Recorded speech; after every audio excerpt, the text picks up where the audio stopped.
noticia requiere profundidad. En Notimundo están los protagonistas de la noticia.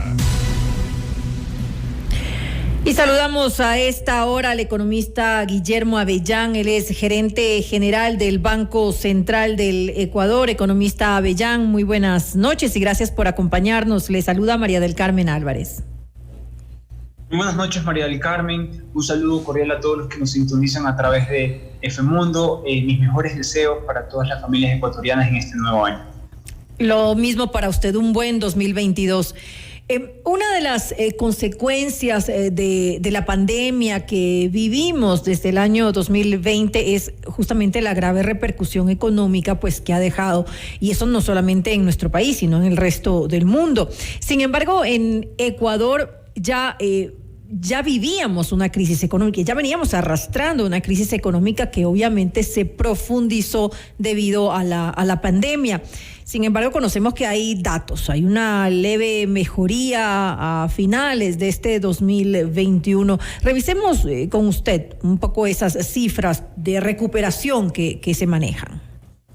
Sí, efectivamente, Manuel Carmen. El Banco Central del Ecuador el día de ayer publicó los resultados trimestrales correspondientes a las cuentas nacionales del tercer trimestre del 2021, en donde se destacó que la economía ecuatoriana mantiene la senda de crecimiento debido a la recuperación del consumo de los hogares a niveles prepandemia, que es una gran noticia, y también al incremento en el gasto de gobierno relacionado a los sectores de salud y educación y a la inversión pública y privada, que continúa su tendencia al alza. Todavía hay un desafío importante en materia de inversión, pero son grandes noticias el hecho de que ya el consumo está en niveles de prepandemia, porque recordemos que este componente el componente de consumo de los hogares dentro del Producto Interno Bruto representa un poco más del 60% del PIB, y este componente se ha recuperado debido a que hay un incremento del empleo adecuado en el mercado laboral, también a un incremento en el crédito que han podido acceder las familias y los negocios, y el aumento y recuperación de las remesas, que continúa su tendencia al alza en el 2022. Eso en cuanto al consumo de hogares, ¿cuánto creció? Usted nos hablaba de 3 rubros. Nos decía que el consumo de hogares, el incremento en los gastos del gobierno y la inversión pública y privada. Cada uno de ellos, ¿en cuánto creció? Y estamos hablando de ¿qué periodo? ¿Estamos hablando del 2021 en total o estamos hablando de ese último trimestre? Del penúltimo trimestre del 2021, que corresponde a los periodos entre julio y septiembre del año pasado. Recordemos que siempre las cifras de crecimiento se publican con 3 meses de rezagos. Por lo general, ese es digamos el estándar que se tiene a nivel internacional, entre 2 y 3 meses. Respecto a su pregunta, el consumo de los hogares logró crecer en 11% en el tercer trimestre en relación al mismo periodo del 2020. La formación bruta de capital fijo o la inversión pública y privada crecieron en 7,8% y el gasto de gobierno lo hizo en 3,3%. 3,3%. El crecimiento final del 2021, números aproximados, ¿en cuánto creen que va a cerrar? Sí, debido a este crecimiento sólido que ya se reporta de 5,6 en el tercer trimestre, se cree que el crecimiento anual de la economía ecuatoriana para el 2021 estará cercano o incluso superior al 4%, lo cual es una muy buena noticia, porque recordemos que la proyección inicial que había realizado el Banco Central del Ecuador era de 2,8%. Estamos hablando de un incremento hasta ahora del 4%. Eso evidentemente son buenas noticias, porque demuestra que el 2021 fue un año de recuperación, de mayor confianza por parte de los negocios, en donde hay sectores, industrias exportadoras que han tenido un desempeño muy favorable, como es el caso de la acuicultura y específicamente el camarón. Tenemos también un incremento importante de flores, el hecho que también el sector petrolero haya contribuido de manera positiva en comparación al 2020 es muy positivo, junto a la industria minera, ¿no? Pero son muy buenas noticias y darían como crecimiento para el año 2021 un crecimiento anual de 4%. Esto representa evidentemente un desafío para el 2022 porque ya estamos hablando de un PIB más alto. Deberíamos crecer a un ritmo superior en el 2022, en este año, para reportar una tasa más alta en este presente año. Pero con esas cifras aún estamos distantes, economista, del 2019, entonces. En lo que respecta al Producto Interno Bruto, todavía estamos por niveles debajo de la pandemia. Lo importante es que el consumo en los hogares, que es el componente más importante, que representa entre 62 y 64% del PIB, ya estamos en niveles prácticamente de prepandemia. El sector externo, exportaciones e importaciones, todavía está ligeramente por debajo del año 2019, pero tenemos confianza que en los próximos trimestres van a recuperarse con fuerza. El desafío está en materia de inversión y por eso consideramos que es una gran noticia el hecho que el gobierno le apueste a traer inversión tanto extranjera como nacional, en donde un componente fundamental, una industria clave, va a ser la industria de la construcción, porque la construcción representa el 60% del componente de inversión del PIB, de la formación bruta de capital fijo. Y además que ha sido uno de los sectores más afectados por la pandemia. Exactamente, y precisamente como usted bien señala, porque ha sido uno de los sectores más afectados, se puede ver justamente la caída abrupta que tuvo durante la pandemia este sector, que evidentemente estuvo detenido por las medidas de confinamiento, que ya ha comenzado a recuperarse. Recordemos que este sector acumula 12 trimestres consecutivos de contracción, ¿no? Entonces, desde diciembre del 2018 no reporta un crecimiento, por lo tanto es un desafío importante que está enfrentando este gobierno. Es un sector que debe reactivarse para atraer inversión nacional y extranjera, pero más importante aún, para generar empleo adecuado para cientos de miles de familias. Ahora, ¿qué se prevé para este 2022? ¿Qué cifras tienen ustedes?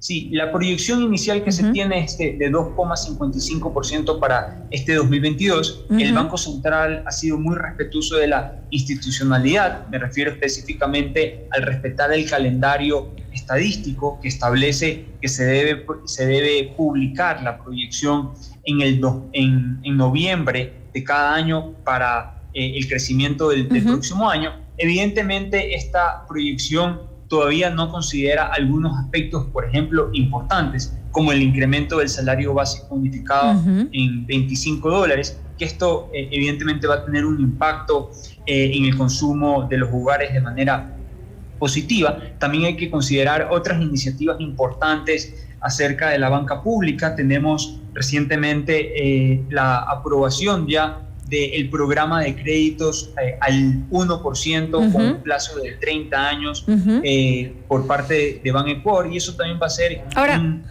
un factor muy importante para promover la inversión en nuestro país. Pero justamente con relación a eso, yo tengo una duda y espero que usted me la pueda aclarar. Esas tasas del 1% a 30 años plazo en la banca pública involucra en cierta forma un subsidio, pero ¿no es esto contradictorio cuando supuestamente hay una política de ajuste fiscal?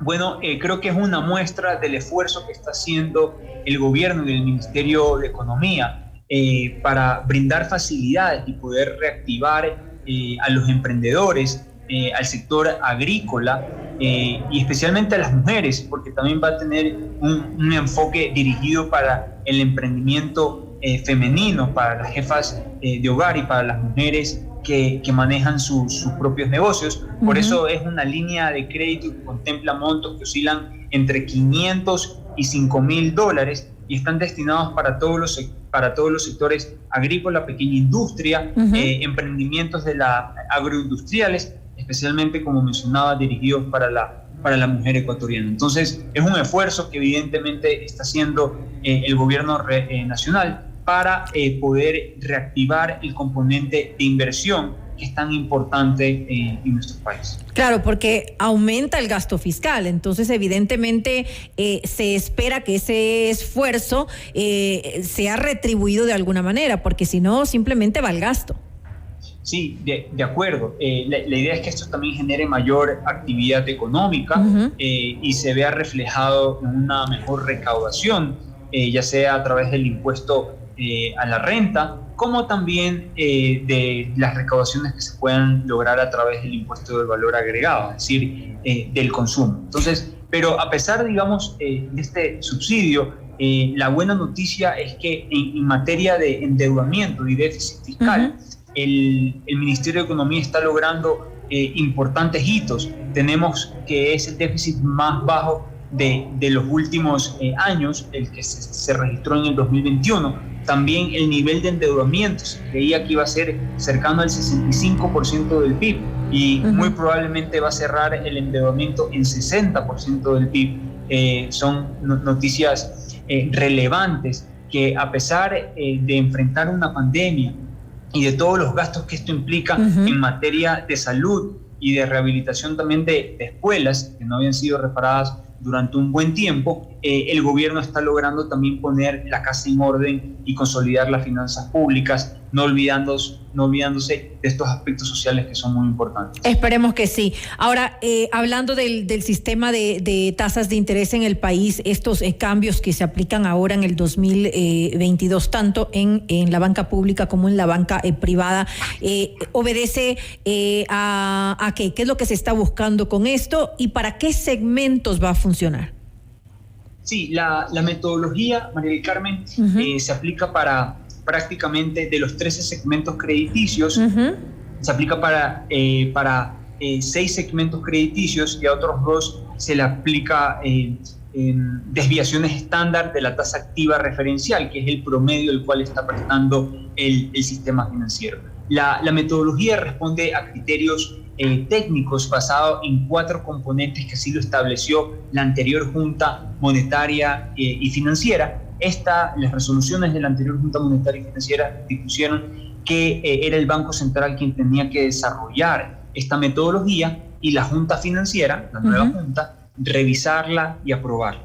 Y de esta manera, en las resoluciones se establecía que esta metodología debería estar basada en 4 componentes: el costo del fondeo de las entidades financieras, los gastos operativos, el riesgo de crédito y el costo de capital. Y lo que hace esta metodología es recoger lo que está sucediendo en el sistema financiero y establecer tasas de interés competitivas, que lo que buscan es reflejar las principales condiciones financieras y macroeconómicas de nuestro país. En la medida que las condiciones tanto financieras como macroeconómicas mejoren, estas tasas podrán bajar y la ciudadanía podrá acceder en mejores condiciones. Porque hay algunos, yo estoy revisando en este momento, economista, y hay algunos que en realidad la reducción es mínima. Por ejemplo, el microcrédito al minorista era de 28,50 y ahora es de 28,23.